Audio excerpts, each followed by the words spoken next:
दिल्ली, जहां पिछले कई दिनों से छात्रों का आंदोलन लगातार सुर्खियों में है और जंतर मंतर से शुरू हुआ ये विरोध अब संसद की ओर बढ़ चुका है। लेकिन आज इस आंदोलन में एक ऐसा चेहरा शामिल हुआ जिसने पूरे देश का ध्यान अपनी ओर खींच लिया।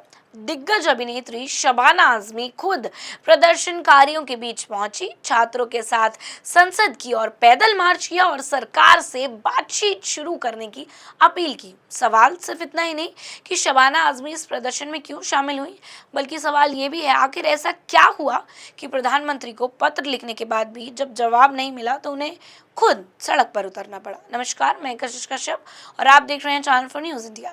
75 ईयर्स की शबाना आजमी ने प्रदर्शन के दौरान साफ कहा कि शांतिपूर्ण तरीके से अपनी बात रखना हर नागरिक का संवैधानिक अधिकार है।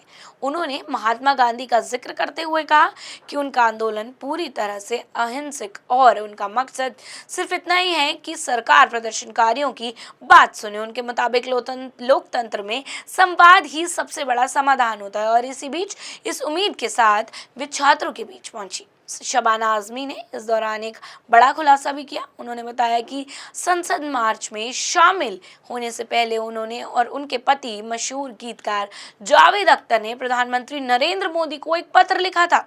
उस पत्र में उन्होंने प्रदर्शनकारियों से बातचीत शुरू करने का अनुरोध किया। शुरुआत में उन्हें जवाब मिला कि 2 दिनों के भीतर प्रतिक्रिया की जाएगी, लेकिन कई दिन गुजर जाने के बाद भी जब कोई जवाब नहीं आया तो उन्होंने तय किया कि अब वे सिर्फ इंतजार नहीं बल्कि खुद प्रदर्शन स्थल पर जाकर अपनी बात रखेंगी।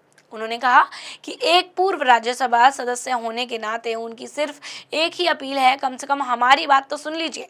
इस दौरान शबाना आजमी ने मीडिया से भी एक अहम अपील की। उन्होंने कहा कि बार बार ये पूछना कि कौन सा अभिनेता आया और कौन नहीं आया, इससे आंदोलन की असली मुद्दे की बात जो है वो पीछे छूट जाती है। उनके मुताबिक चर्चा इस बात पर होनी चाहिए कि प्रदर्शनकारी क्या मांग कर रहे हैं, न कि इस बात पर कि कौन सी फिल्म हस्ती वहां मौजूद है। उन्होंने कहा कि जब बहस मुद्दे से हटकर चेहरों पे आ जाती है तो असली उद्देश्य कमजोर पड़ जाता है। उधर इस संसद मार्च की अगुवाई कॉकरोच जनता पार्टी के संस्थापक अभिजीत दिपके और सामाजिक कार्यकर्ता सोनम वांगचुक की पत्नी गीतांजलि आंगामो ने की है।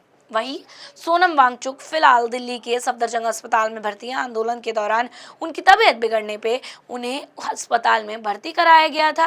प्रदर्शनकारी लगातार मांग कर रहे हैं कि सरकार उनसे बातचीत करे और उनकी मांगों पर गंभीरता से विचार करे। और सबसे बड़ा सवाल यही है कि क्या शबाना आजमी और जावेद अख्तर की अपील के बाद सरकार प्रदर्शनकारियों से बातचीत का रास्ता अपनाएगी? क्या छात्रों की आवाज सत्ता के गलियारों तक पहुंचेगी या फिर ये आंदोलन आने वाले दिनों में और कोई बड़ा रूप लेगा? फिलहाल इतना तो तय है कि आज शबाना आजमी की मौजूदगी ने इस आंदोलन को एक नई चर्चा जरूर दे दी है। अब सबकी निगाहें सरकार के अगले कदम पर टिकी हैं। आपकी क्या राय है इस पे? हमें कमेंट बॉक्स में जरूर बताइए।